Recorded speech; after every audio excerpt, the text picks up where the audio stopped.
तो स्वागत है आपका हमारे YouTube चैनल पर। और अगर आपने YouTube चैनल नहीं सब्सक्राइब किया तो सब्सक्राइब कर लीजिए, क्योंकि कल एग्जिट पोल चल रहे थे तमाम मीडिया चैनल पर। उसी एग्जिट पोल पे एक पोल यानी एक रिजल्ट, एग्जिट पोल तो पता नहीं कब आए, लेकिन एक रिजल्ट छुपा दिया गया, चलाया भी गया। लेकिन हालांकि तमाम हिंदुस्तानियों की नज़र सिर्फ और सिर्फ 4 जून के नतीजों पर थी। क्या एग्जिट पोल नतीजों में बदलेंगे? ये तमाम जो है वो सवाल हैं, और 4 जून को इसका जवाब भी मिल जाएगा, यानी कल इसका जवाब आम जनता को मिल जाएगा कि एग्जिट पोल सही साबित होते हैं या गलत साबित होते हैं। लेकिन अरुणाचल प्रदेश में इस वक्त जो है असेंबली का चुनाव हुआ था। असेंबली अभी हाल ही में अप्रैल में विधानसभा के वहां पर चुनाव हुए थे। और कमाल की बात यह है कि कांग्रेस पार्टी वहां पर जो है पूरी ताकत से चुनाव लड़ रही थी, भारतीय जनता पार्टी का मुकाबला कर रही थी। भारतीय जनता पार्टी जो है वो कांग्रेस का मुकाबला कर रही थी। 60 विधानसभा सीटें थी। उन 60 विधानसभा सीटों में जो है 10 विधानसभा सीटों में निर्विरोध भाजपा पहले ही जीत गई थी, यानी 50 सीटों पर चुनाव हुए थे। क्योंकि 10 सीटें ऐसी थी जहां पर निर्विरोध जीत हासिल हुई भारतीय जनता पार्टी को, वहां पे कांग्रेस को कोई उम्मीदवार ही नहीं मिले। कांग्रेस किसी को खड़ा ही नहीं किया, कांग्रेस ने किसी को, क्योंकि वो चुनाव लड़ने के काबिल नहीं थे, भाजपा से मुकाबला करने के लिए तैयार ही नहीं थे। निर्विरोध भारतीय जनता पार्टी 10 सीटें जीत गई। 60 में से 10 सीटें जीत जाना एक कमाल की बात है, निर्विरोध। अब जो नतीजे आए वो मैं आपको बताने की कोशिश करता हूं, लेकिन MIM फॉर इंडिया का ये चैनल है तो मैं आपको बता दूं, MIM वहां पर चुनाव नहीं लड़ी है। असदुद्दीन ओवैसी वहां पर चुनाव नहीं लड़े।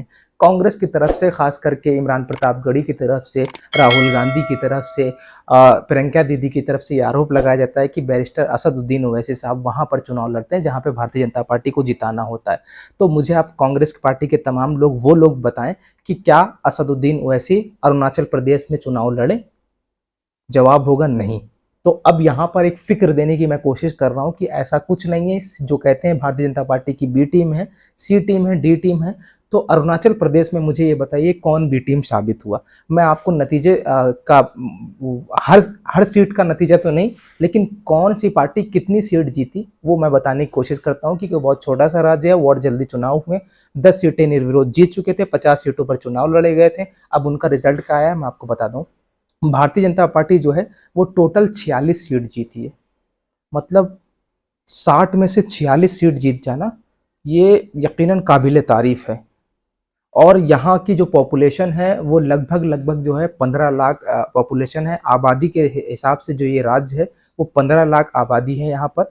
और यहाँ पर भारतीय जनता पार्टी चुनाव लड़ी, 60 सीटों पर चुनाव लड़ी, 50 सीटें निर्विरोध जीती और 50 माफ कीजिएगा 10 सीटें निर्विरोध जीती, 50 सीटों पर चुनाव लड़ी और 46 सीटें जीत हासिल करके भारतीय जनता पार्टी ने अरुणाचल प्रदेश में सरकार बनाई। लेकिन अभी भी आगे के नतीजे में आपको बताने की कोशिश करता हूँ। भारतीय जनता पार्टी 46 सीटें जीती है। नेशनल पीपल्स पार्टी जो वहां की लोकल पार्टी है वो 5 सीटें जीती है। नेशनल पीपल्स पार्टी, जो नेशनल पार्टी कांग्रेस है, बड़ी पार्टी जिसने 70 साल हिंदुस्तान में राज किया, वो लोकल पार्टी से भी हार गई। नेशनल पीपल्स पार्टी जो है वो 5 सीटें जीती। राष्ट्रवादी कांग्रेस पार्टी जो है वो 3 सीटें जीती। वहां की लोकल पार्टी ये भी 2 सीटें जीतती है। लेकिन वाह कांग्रेस, मजबूती से चुनाव, ऐसे मजबूती से चुनाव लड़ा जाएगा?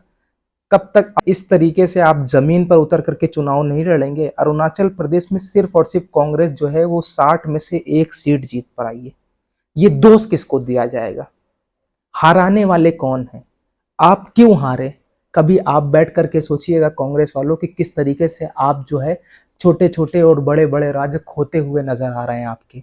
इसलिए बेहतर है कि जमीन पर लड़ाई लड़िए, अपना जनाधार तैयार कीजिए, दूसरों को दोष मत दीजिए।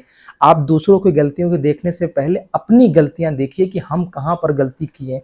बैठ करके देखिए कि हम चुनाव में क्या कमी रह गई, आपके चुनाव पे क्या जनता को हम जो है विश्वास नहीं दिला पाए, क्या जनता ने हम पर क्यों नहीं भरोसा किया। सिर्फ और सिर्फ किसी पर इल्ज़ाम लगाना, किसी पर तोहमत लगाना कि भारतीय जनता पार्टी की मदद जो है वो MIM करती है, आपने MIM को किस तरीके से नुकसान पहुंचाया है, ये जीता जागता सबूत जो है उत्तर प्रदेश और बिहार है।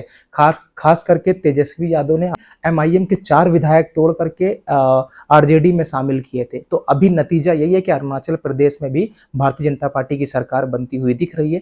कल के नतीजे क्या होंगे वो भी मैं आपको बताऊंगा, इसलिए यूट्यूब चैनल को सब्सक्राइब कर लीजिए।